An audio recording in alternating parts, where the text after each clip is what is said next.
How are you? Good, how are you? I'm okay.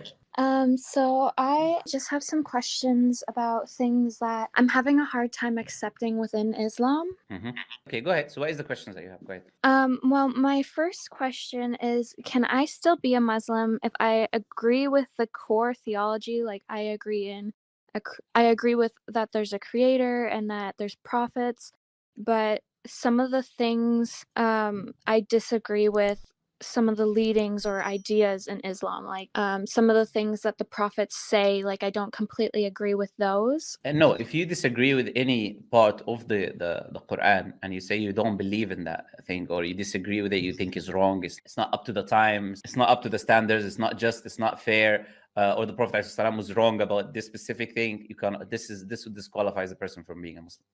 Okay. A Muslim, the definition of the word means submitter, someone who submits to the revelation.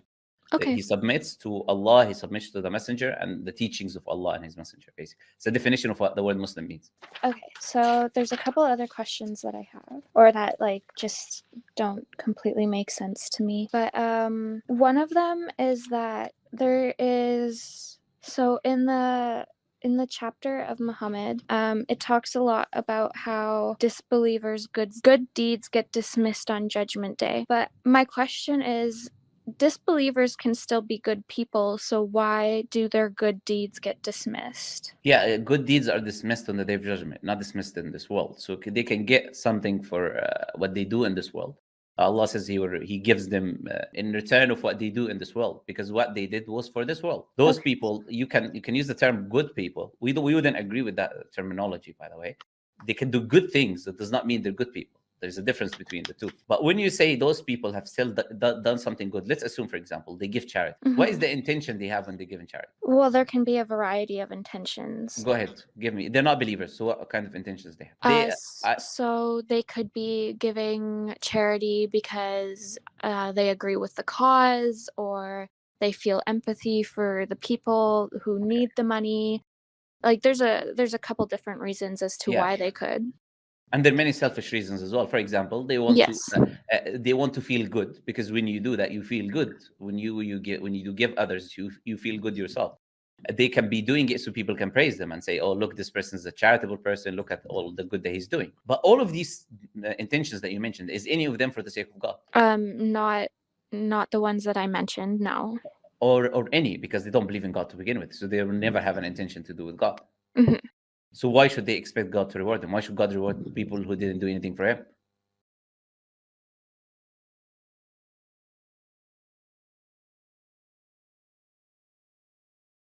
You still with me?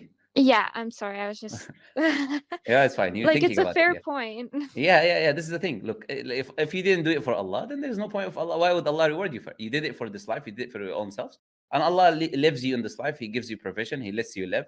He shows mercy on you. But when the time comes, in the day of judgment, that creator that you don't believe in, you cannot come complain of how he's treating you, because you didn't even give him any care. You didn't even care that he existed. You ignored him. You ignored all of his commands. You pretended as if he's not even there. So you deserve what you get. Okay. Okay. Another one is, I have a question about the Day of Judgment. So the Day of Judgment is described as like on that day, everyone will be so fearful and focused on themselves that they won't even be able to recognize their own mother, their own children, etc. So as someone who is a mother, like I have a little baby, in a time where I am so scared, why would I not protect my children who are also scared? Why would I leave them to fend for myself? Yeah, it's not just about the idea of protection. The verse is not necessarily talking about protection only, and it's not just the fear; it's the shock. There's a shock factor in which then the immense amount of the shock removes everything. It keeps your mind blank. And we can go back a few minutes. For example, when you were thinking about the answer that I gave you, you stayed blank for a minute there. So that was the only thing in your mind. There was nothing else in your mind. So when you get a shock of seeing, for example, angels, seeing hellfire and heaven, seeing things in which are we would refer to as supernatural from today's perspective, you cannot even there is no one else in your mind at that time. It's just you. And if you see hellfire and the descriptions of hellfire, or description of the punishment there, it's impossible for you to try to think about anything else, because that occupies your complete mind of where you're going to end up yourself. I have another question. I know a lot of people when they join when they become Muslim, a lot of them will pick an Islamic name. But if your name isn't if your born name isn't anti-Islamic, is it still necessary to pick an No. Islam name? No, you're welcome to keep your name. And there is a lot of people who tell people, "Oh, change your name." You shouldn't. Look, as long as your name is okay, I actually recommend that people keep their name. This is how people know them. This is how people speak to them. This is what they've been used to. Unless their name has a problematic connotation, like the servant or the worshipper of Christ, for example, something like this, which exists in Arabic, for example. Some people have this name. So then, okay, then there you have to change your name because you don't worship human beings. So unless this is the case, even if it was the worshipper of Muhammad, peace be upon them, we'd still ask you to change the name because that name is incorrect Islamically and is worshiping other than Allah. So it all depends on the name. If the name is okay, it has a good meaning, like a name of the flower or a good name of something good, basic, good characteristic, then there's no need for the person to change the name. And another one, and I'm sure you've talked about this one before. Sometimes it seems like Islam can be a little bit oppressive towards women. So for example, when we aren't allowed to be seen by men, we aren't allowed to talk to men, we aren't allowed to travel alone outside of our house unless we have permission or a guardian. Why are things like that put in place only for women? Okay, let me just ask first one question, because you said Islam is oppressive to women, and then you give a few examples. You said talk to men, which obviously Islam doesn't say talk to men is haram, for example, right? Like mahar. Mahram, yes. So Yeah. excellent. So now you are saying it's a specific type of man. So we should not be then generalizing it to everyone. So if it's a specific type of men, there must be a reason. Okay, what is a non-mahram in the Islamic perspective? A non-mahram is, in the Islamic perspective, someone you can marry. That means that there is sexual tension that it can exist between you and the individual. Sexual attraction, all of these things can exist between you and the individual. So limiting the contact between these two individuals, because that person has a specific category. But for example, me speaking to my brother, my father, or something like this, or my grandfather, these are all men still, and I'm allowed to speak to them. This idea doesn't exist, and even the woman can dress, or she can have her hair, she can have out when she's speaking to her family members, male or non-male. So when you say, but you made the term, you said oppressive. So can you define what is oppression? So to me, the idea of oppression is when someone is limited in what they are and aren't allowed to do. Okay, but that is not the definition for oppression. Okay. Oppression is unjust treatment. Okay. So this is limitations, is what you're referring to. Yeah. So but then you're oppressed by the country you're living in, then, because there's so many things you cannot do then. So all of the Western women are oppressed then, because Western women cannot drink and drive, for example. They're all oppressed. Okay. You get what I'm trying to say? So if we use the term oppression there, then you have to say that all Western women are oppressed. Wherever you live, wherever you are, there has to be certain limitations to the things that you can do and the things that you cannot do. Do you agree with me on this? Okay. Okay. Now, when it comes to the Islamic rules, depends on the rule that you ask. There is a reason. And I give you an example. You talked about, for example, being around non-mahram men. I explained to you the idea that these are two genders that will be attracted to one another. Prophet ﷺ, he said, when you're alone with a woman, the third person is Satan. So Satan tries to beautify the woman for the man, and also the woman in her heart sways for the man, is vice versa. It happens with both of them. When you talk about travel is when a woman will become in a place when she's alone. She doesn't have any protection. She doesn't have any. It's long distances. She'll be tired. She'll have most likely to sleep alone in a hotel or in a place. She needs protection. She needs someone to look after her, and she might need help in wherever she goes. So there is a lot of reasons I can give you, but the main thing is not these reasons, is the Creator commanded it. He knows the nature of a man, he knows the nature of a woman, and he knows what is beneficial for both parties. And people who are following these commands, they're following it because Allah commanded it. So none of them believe this is unjust treatment. They believe this is, when Muslim women follow these commands, they know this is from God, and they know that it's just. And most of them actually know the reason behind it, but many people still just want to follow their desires. But the thing is, you said, why not men? This is what you said, which is a very feministic way to think about it, which is natural for someone who lives in the West to be influenced by Western ideologies and Western ideas.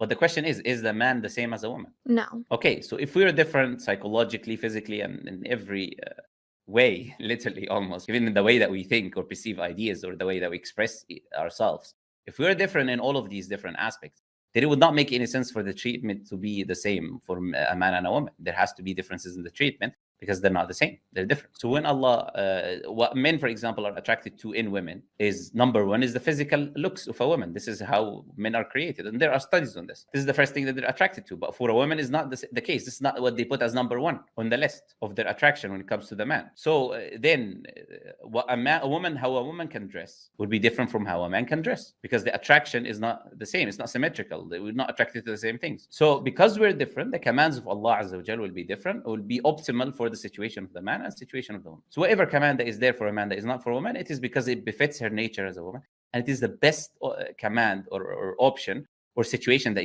she can be in. And the same for a man. Like when Allah says to a man, you have to go, and no one complains about that. It says, man, you have to go work, you have to provide for your woman, you have to provide housing and clothing and everything for her. She doesn't need to participate when it comes to the financial aspects of the relationship. This is your responsibility. You have to protect her. If any danger, you're responsible for her. You are a shepherd, and you will be responsible for your flock. So if any danger takes place, you are the one responsible. You need to protect, even if you're going to lose your life in that fight. So these are things that Allah commands the man. And you don't see the men coming complaining, oh, why did Allah, this is oppressive. No one says that. We accept, okay, Allah told me I have to work. My life is going to be more difficult. No one is going to come and give me, mahr, marital gift, and then pay my rent and pay my food. No one is going to do that for me as a man. I have to go and work. And because I'm a man, these are the commands that I need to keep up with. Therefore, I follow because of I know this is what works for me as a man. Allah knows my nature. Allah knows the best option for me and what I should be doing and what I should be doing. Okay, that makes sense. But I guess it's just more like evident as to how the women are treated differently. But I have another question. No, I can't let you. I can't let you move on there, right? Because like you made a comment there. So can you tell me evident where? Which place? Like I'm just and maybe it's because like I'm a girl, but I don't see as much men having to follow specific like rules or guidance or things like that. Okay, have you been but you said how women are treated. You didn't say it about men. But have you been to a Muslim country? No. Okay. So how is it evident when you've not even been to one country? I just mean like from what I've learned in Islam, like for example, they're allowed to go out alone. They don't need a guardian to travel, like stuff like that. Like okay, let me ask you this question. When it comes to physicality, if I bring a 20-year-old woman and a 15-year-old boy and they fight, who's going to win? I don't know. Generally, in most cases, who's going to win? I guess the guy. Okay. Why is he going to win? Because he's got a physical nature that is God-given that the woman does not have. Mm-hmm. He's got muscle mass, more muscle mass, faster reaction speed, muscle tissues, and all of these things. So if they're not the same when it comes to the physicality and power and who can overcome the other, then one can be allowed to go out nighttime and he is able to protect himself and one would not be. Doesn't that make sense? Yeah. Okay. Also, I had a question about why are men allowed to marry within other religions but women are not? The simple reason Allah Azza wa Jal said so. He allowed it, therefore it's allowed. That's it. Okay. But it's not other religions. It's only Judaism and Christianity. The Judaism and Christianity. Yeah. So if a woman is a Hindu, or a woman is not a believer, is an atheist, or any type of polytheist, fire worshipper, multiple god worshipper, any of these different things, worship stars, and still he's not allowed to marry her. But the Jews and the Christian women, first, as I said, the main and most important reason is Allah Azza wa Jal commanded it. Now, what wisdom some scholars have spoken about, for example, the fact that we are very close to the Christian and Jewish women in their beliefs. So we believe in the same prophets, most of the same prophets we believe in. We believe in the hellfire and heaven. Mm-hmm. The commands, most of them are similar. We have the commonalities between the prophets and all of these different things. So it's very easy for a woman, if she lives with a Muslim man, to accept Islam, to become a Muslim in the future. That's a very easy thing because there's already a lot of commonalities between you and that woman. But even though this is the case, Allah Azza wa Jal has still put conditions. He said the woman has to be chaste, which means she's either a virgin or she doesn't sleep around with men. Mm-hmm. And 99% of the women in the West today, they're every day with a different man, And obviously I'm exaggerating when I say it a different day, but you know what I mean. They're always here and there. So if this is the case, they don't fit the criteria of what Islam allows anyways. So if a woman is like this, she commits fornication and she does it, and she continuously does it, this woman is not permissible for a Muslim man because Allah has put that she has to be chaste. And the second thing, she has to believe in her religion, her book is from God. So there's a lot of cultural Christian women that claim that, I'm Christian, but I don't believe in the Bible. I don't believe in Jesus. I don't go to the church. What they mean by Christian, they have baptism sometime when they were like 2 or 3, So that does not mean Christian from an Islamic perspective. So when Allah allows Jew or Christian, these two conditions still apply. And as I said, the wisdoms of scholars have said is this idea. It's much easier for the woman to accept. And even if she doesn't, the children will follow the religion of the father. The father is the leader of the household. Therefore, the children will follow his example. But if a woman if we now flip the roles now, and a woman is a Muslim and she's with a non-Muslim man, for example, Muslims fast Ramadan. It's a whole month. And when you fast, you cannot have intercourse. Now, no non-Muslim man would want to wait 1 month while his wife, she wants to fast in a religion that he doesn't believe in. He will enforce his own views on the children. He is the leader of the household. And also he will influence her ideas and her understanding, which is very natural. So again, it all comes back to this idea. If you put it in your mind, look, men and women are not the same. Therefore, treatment with them has to be different. Then these ideas become much easier to understand when you look at the nature of a man and the nature of a woman. For example, I can mention a lot more stuff, but I wouldn't even, like, for example, when it comes to intercourse and the things done in the intercourse, how the intercourse is done. There are many things that are prohibited from Islamic perspective. The man would say, I don't care what your religion says. I want to do this. I don't care your religion says this specific act cannot be done in this way. He doesn't care. He wants to enjoy himself. This is his wife. So it's very problematic, basically. Yeah. Okay. And I have one last question, and it's quite a specific question. So the reason I have this question is because I recently gave birth, and I gave birth to a baby girl. And so my question is, do I have to shave off her hair? And if I do, what is the logical reasoning behind this? No, you don't have to do it. Okay. This is a sunnah. Like, it's a sunnah, which means it's a recommended act. Oh, right? okay. So it's recommended, but it's not It's like... recommended. But again, it's recommended from Allah Azza wa Jal. It's not necessary for you to do. And if you don't want to do it, you don't have to do it. Like, it's not like, but it's an act of sunnah. But the thing is this: when you say what is the logical reason behind this, there is an assumption. The assumption is that there has to be a logical justification that fits what you think is logical for every command in Islam. That's the assumption, because otherwise that question would not make any sense. Because if Allah commanded it and there is no need for me to have a logical justification, I'm not going to be asking for one. But there's an assumption for many people is that there has to be a logical explanation given to me that fits my understanding for every command in order for me to do that command. Then you're not worshiping God, you're worshiping your own desires. You're worshiping your intellect. Do you understand? So if it makes sense to my intellect, I'm going to do it. If it does not make sense to my intellect, I'm not going to do it. And the fact is, you can do this with any command in Islam. You can have a never-ending process. For example, why is it 5 prayers? And if it was 6, you will say, why is it 6 prayers? If it's 10, another person will come and say, why is it 10 prayers? So there are certain things that we would call, there's 2 types of commands in Islam. Things which are ta'abbudi, means we do as an act of worship. For example, the one you mentioned about shaving the head. This is an act of worship. And then there is other things that Allah might tell you the reason and the wisdom behind them. These 2 types of things. But the important thing, what you need to establish with logical reasoning, is whether Islam is the truth or not. Once you've established that with logical reasoning and evidences, then you cannot be questioning every single thing, because you already now accepted this is literally God's command. You get the point? Once I establish this is from God, then I know God is speaking there. So if God is speaking there, I'm not going to be asking God every single thing He tells me to do. Why should I do it and I shouldn't do it? The details are very specific things, like what you mentioned about shaving the head of a baby. So once you understand this concept, okay, I need first evidence that Islam is the truth. Okay, I've got evidence that Islam is the truth. I believe it's from God. Then I will follow what God commands, because He is God. He's the all-knowing, the all-wise. He is like the creator. He's the one who created me. And I'm in this life to obey and worship the creator. Okay. But when you ask that question, you say, I have to shave. Like, it seems like you're very close to Islam. So or you want to accept Islam or something like that. Is that the case? Like I said, like I've so basically for the last year and a half I've been really looking into it, but it's just been taking me a while to like fully accept everything that I've learned about it, which is why I wanted to join your live and kind of ask some of those questions that I have hesitations with. Okay. Is there any other thing that you still have hesitation with, Not that I can think of today. Okay, no problem. So you're welcome. Yeah, but thank you so much for answering everything. Yeah, no problem. I hope the answers were satisfactory, And you're welcome to come another time if you got more questions about Islam. And I do, like, we always welcome anyone to Islam, If anytime you want to accept Islam, you want to become Muslim, you're welcome to come on. Or you're welcome to speak to Muslims. If you have Muslims around you, can help you do it. Basically, we welcome everyone, everyone and anyone. Islam is a religion for everyone and anyone. And as I said, if you've got any questions, you're also welcome to come back, okay? Okay, bye. No problem. Bye-bye.